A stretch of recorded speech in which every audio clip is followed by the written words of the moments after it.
The vicar man. कहानी की शुरुआत में हमें एक पुलिस ऑफिसर को दिखाया जाता है जिसका नाम एडवर्ड होता है। एडवर्ड जब ड्यूटी पर होता है तभी वो देखता है कि चलती गाड़ी से किसी ने डॉल को बाहर फेंक दिया। एडवर्ड उस डॉल को उठाकर उस गाड़ी को रोकता है। उसके अंदर एक बच्ची होती है। वो डॉल उस बच्ची को देता है, लेकिन वो बच्ची एक बार फिर से डॉल को बाहर फेंक देती है। एडवर्ड उस डॉल को उठाने के लिए जाता है और ठीक उसी वक्त उस गाड़ी को जिसके अंदर वो बच्ची है एक ट्रक टक्कर मार देता है, जिससे गाड़ी में आग लग जाती है। ये देखकर एडवर्ड काफी डर जाता है। वो देखता है कि गाड़ी के अंदर जो बच्ची है उसकी आंखों में कोई डर नहीं है, न ही वो चिल्ला रही है। और अगले पल गाड़ी में ब्लास्ट हो जाता है जिसमें उस बच्ची की मौत हो जाती है। इस घटना के बाद एडवर्ड सदमे में चला जाता है। उसे हर जगह वही बच्ची दिखती है, जिस वजह से वो बहुत ज्यादा डिप्रेस हो चुका है। एक दिन उसकी एक्स फियांसे से उसे एक लेटर आता है जिसमें लिखा होता है कि उसकी बेटी पिछले कई दिनों से मिसिंग है। अब क्योंकि एडवर्ड एक पुलिस वाला है, इसीलिए वो तय करता है कि वो अपनी एक्स फियांसे की मदद करने के लिए उस आइलैंड में जाएगा जहां पर वो रहती है। ये एक सुनसान आइलैंड है और अब एडवर्ड उस आइलैंड के लिए निकल पड़ता है, लेकिन बार बार उसे वही छोटी बच्ची दिखती है जो अलग अलग तरह से उसकी इमेजिनेशन में मर रही होती है, जिस वजह से वो बहुत ज्यादा डिस्टर्ब हो जाता है। जल्द ही वो एक प्राइवेट प्लेन हायर करके आइलैंड तक पहुंच जाता है। आइलैंड में जितने भी लोग होते हैं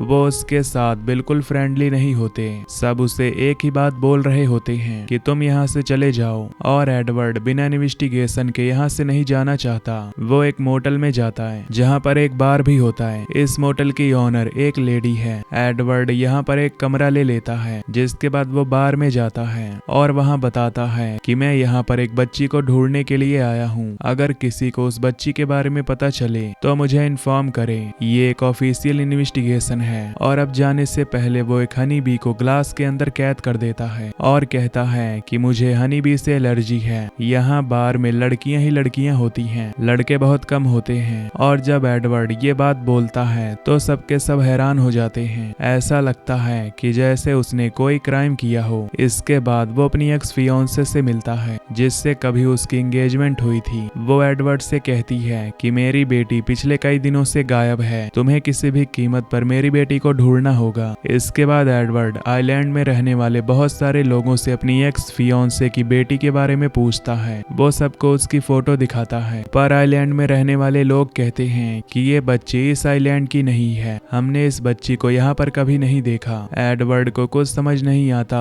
कि उसकी एक्स फियांसे की बेटी कहाँ गई। दरअसल इस पूरे आइलैंड को एक लेडी कंट्रोल करती है जिसका नाम सिस्टर समरसाइल है। ये सब के सब पैगनिज्म को फॉलो करते हैं, यानी कि इनका जो रिलीजन है उसमें अपनी गॉडेस को खुश रखने के लिए बहुत सारे रिचुअल्स करते हैं जो आज किसी भी कंट्री में अलाउड नहीं है, जिसमें ये आग के बीच में कपड़े उतारकर सबके सब खड़े हो जाते हैं। साथ ही ये जीवों को सैक्रिफाइस भी करते हैं। ये किसी की मौत का बुरा नहीं मानते। इनका मानना ये होता है कि मरने के बाद वो इंसान या जानवर इसी नेचर में समा जाता है। इस आइलैंड पर बहुत सारी हनी बीज यानी कि मधुमक्खियां हैं जिसका शहद बेचकर ये सब पैसा कमाते हैं। ये शहद को एक्सपोर्ट करते हैं, लेकिन पिछले कुछ सालों से यहाँ पर शहद का प्रोडक्शन बहुत कम हो गया है। एडवर्ड यहाँ पर एक चीज और नोट करता है कि यहाँ पर फीमेल्स की आबादी बहुत ज्यादा है, जबकि मेल्स यहाँ पर बहुत कम हैं। अब एडवर्ड जब अपने मोटल में होता है तो देखता है कि वहाँ पर बहुत सारी फोटोज लगी हैं जो कि यहाँ पर होने वाले फेस्टिवल की हैं। ये फेस्टिवल साल में एक बार होता है। ये एक तरह का रिचुअल है जहाँ पर ये छोटी लड़कियों को खेतों के बीचों बीच खड़ा करते हैं और एडवर्ड को कुछ समझ में नहीं आता। साथ ही पिछले साल का जो रिचुअल होता है उसकी फोटो भी यहाँ से गायब होती है। इसीलिए वो एक एम्प्लॉय से पूछता है। वो बताता है कि ये सब हम अपने खेतों पर अच्छी फसलों के लिए करते हैं। इस रिचुअल के बाद हमारी फसलें बहुत अच्छी हो जाती हैं। यहाँ इस रिचुअल के दौरान ये एक जीव को सैक्रिफाइस भी करते हैं और अब पिछले साल की फोटो गायब होती है। इसीलिए एडवर्ड को लगता है कि पिछले साल उसकी एक्स फियांसे की बेटी को यहाँ पर सैक्रिफाइस किया गया था। इसीलिए मोटल में काम करने वाली वो एक लड़की से इस बारे में पूछता है। वो कहती है कि तुम यहाँ से चले जाओ और जब तुम यहाँ से जाओगे तो मुझे भी अपने साथ ले जाना। और एडवर्ड साफ साफ मना कर देता है, जिसके बाद वो इस आइलैंड के स्कूल में जाता है। यहाँ पर एक ही स्कूल है।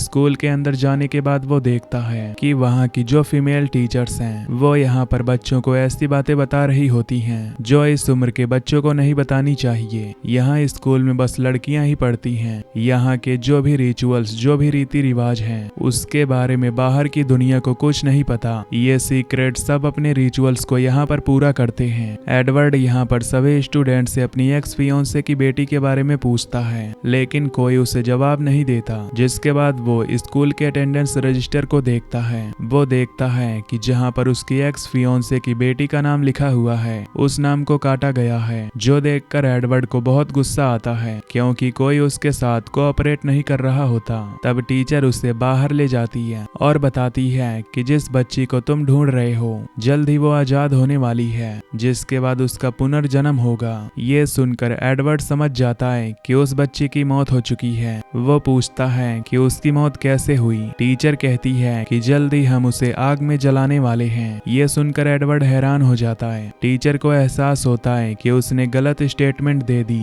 इसीलिए वो कहती है कि उसकी आग में जलकर मौत हो गई थी। उसकी ग्रेव भी यहाँ पर है और अब एडवर्ड उसकी ग्रेव पर जाता है, जहाँ पर उसकी एक्स फियोंसे भी आती है। एडवर्ड उस पर बहुत गुस्सा होता है। वो कहता है कि जब उसकी बेटी इस दुनिया में नहीं है तो उसने उससे झूठ क्यों कहा। उसकी ग्रेव भी यहाँ पर है। उसकी एक्स फियोंसे उसे बताती है कि ये सब झूठ है। जो कुछ यहाँ पर किया गया है वो यहाँ की लीडर सिस्टर समरसाइल का किया हुआ है। उसी ने हमारी बेटी को गायब किया है। और अब एडवर्ड जब ये सुनता है कि हमारी बेटी, तो उसे अपने कानों पर विश्वास नहीं होता। उसकी एक्स फियोंसे बताती है कि वो हमारी बेटी थी। जो सुनकर एडवर्ड हैरान हो जाता है, क्योंकि उसे आज तक पता नहीं था कि उसके और उसकी एक्स फियोंसे की एक बेटी है। और अब वो किसी भी कीमत पर अपनी बेटी के बारे में पता लगाना चाहता है, लेकिन इस आइलैंड पर कवरेज नहीं होता, इसीलिए वो फोन नहीं कर पाता। वो पानी के किनारे जाता है जहाँ पर उसका प्लेन है, पर वहाँ पर पायलट का कुछ पता नहीं होता।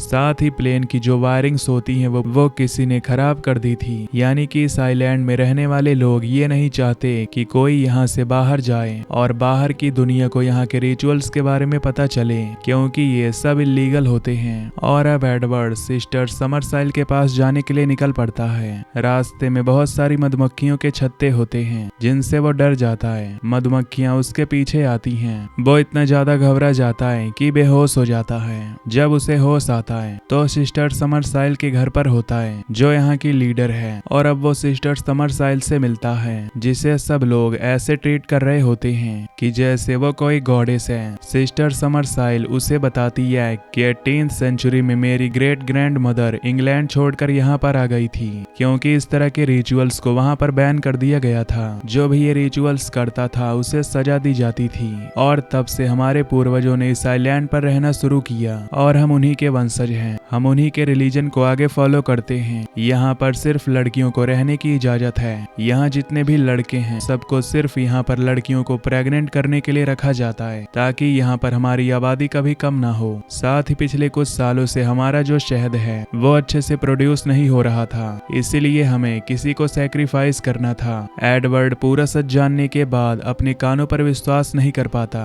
क्योंकि इस तरह के रिचुअल्स अब दुनिया में कहीं नहीं होते। ये कानूनी तौर पर एक अपराध है और वो चाह कर भी सिस्टर समरसाइल को अरेस्ट नहीं कर सकता। वो सिस्टर समरसाइल से कहता है कि मैं अपनी एक एक्स फियोंसे की बेटी की ग्रेव को खोदकर उसकी बॉडी को निकालना चाहता हूँ, जिसके लिए मुझे आपकी इजाजत की जरूरत है। सिस्टर उसे इजाजत दे देती है, जिसके बाद वो अपनी बेटी की ग्रेव को खोदता है, पर उसके अंदर उसे अपनी बेटी की बॉडी नहीं मिलती, बल्कि वहाँ पर उसकी डॉल होती है, जिससे वो समझ जाता है कि उसकी बेटी अब भी जिंदा है, यानी कि रिचुअल को परफॉर्म नहीं किया गया। उसे पूरी तरह से विश्वास हो जाता है कि उसकी बेटी को यहीं कहीं छुपाया गया है। सामने एक खंडहर होता है। उस खंडहर में जाने पर उसे अपनी बेटी के स्वेटर का टुकड़ा मिलता है। वो समझ जाता है कि उसकी बेटी को यहीं पर कैद करके रखा गया था। यहाँ पर पानी भी होता है। वो पानी के अंदर जाता है ताकि उसे कुछ सबूत मिल सके, लेकिन वहाँ पर उसे कोई सबूत नहीं मिलता। और जब वो पानी से बाहर आने की कोशिश करता है तो बाहर आने का जो रास्ता होता है वो लॉक हो गया होता है, जिस वजह से पूरी रात उसे पानी के अंदर ही रहना पड़ता है। और अगली सुबह वहाँ पर उसकी एक्स फियोंसे आती है और वो उसे वहाँ से आजाद करती है। यहाँ पर एडवर्ड को पता चलता है कि आज इस आइलैंड पर फेस्टिवल है, जहाँ पर किसी जीव को सैक्रिफाइस किया जाता है। वो समझ जाता है कि उसकी बेटी को उसे जल्द से जल्द छुड़ाना होगा, इसीलिए वो सिस्टर के घर जाता है। घर की तलाशी लेता है, लेकिन वहाँ पर उसे उसकी बेटी नहीं मिलती। इसके बाद वो दूसरे घरों में भी तलाशी लेने के लिए जाता है, जहाँ पर सबने सबने मास्क पहने होते हैं क्योंकि सब फेस्टिवल में जा रहे हैं। एडवर्ड को पता चलता है कि जिस प्लेन से वो आया था उसे किसी ने पानी में डुबा दिया है, साथ ही पायलट को मार दिया है। उसे पता चलता है कि जिस मोटल में वो रह रहा है उसकी ओनर ने सब कुछ किया है। वो मोटल में जाकर ओनर को बहुत बुरी तरह मारता है और उसका जो फेस्टिवल में जाने के लिए कॉस्ट्यूम होता है जो कि एक बियर का यानी कि भालू का है, उस कॉस्ट्यूम को पहनकर वो फेस्टिवल में पहुंच जाता है। पर वो ये देखकर हैरान होता है कि उस फेस्टिवल में उसकी एक्स फियांसे भी आई है। एडवर्ड उससे पूछता है कि तुम यहाँ पर क्या कर रही हो।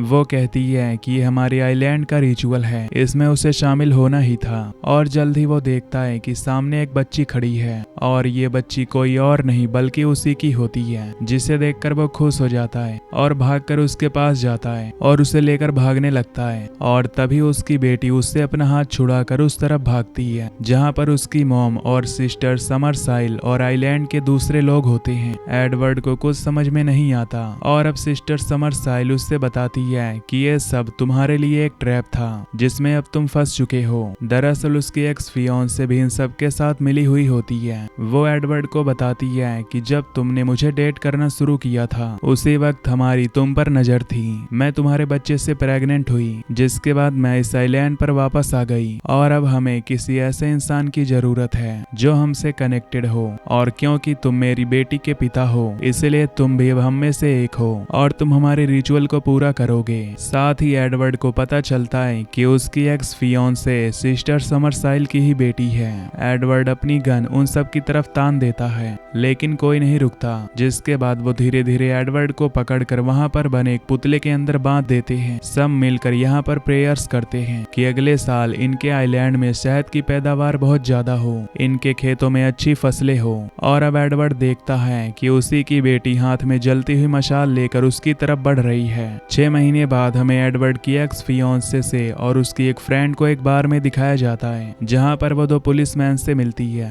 और उनके साथ फ्लर्ट करती है, जिसके बाद वो उन दोनों से कहती है क्या तुम हमारे साथ हमारे आइलैंड पर चलोगे। वो कहते हैं कि हाँ, जिसका मतलब ये है कि अब आइलैंड के लोगों का अगला शिकार ये 2 पुलिसमैन हैं। और इसी के साथ ये मूवी यहीं पर एंड हो जाती है। तो दोस्तों अगर आपको ये एक्सप्लेनेशन पसंद आई हो तो वीडियो को लाइक और चैनल को सब्सक्राइब कर देना। Till then take care, love you, bye bye.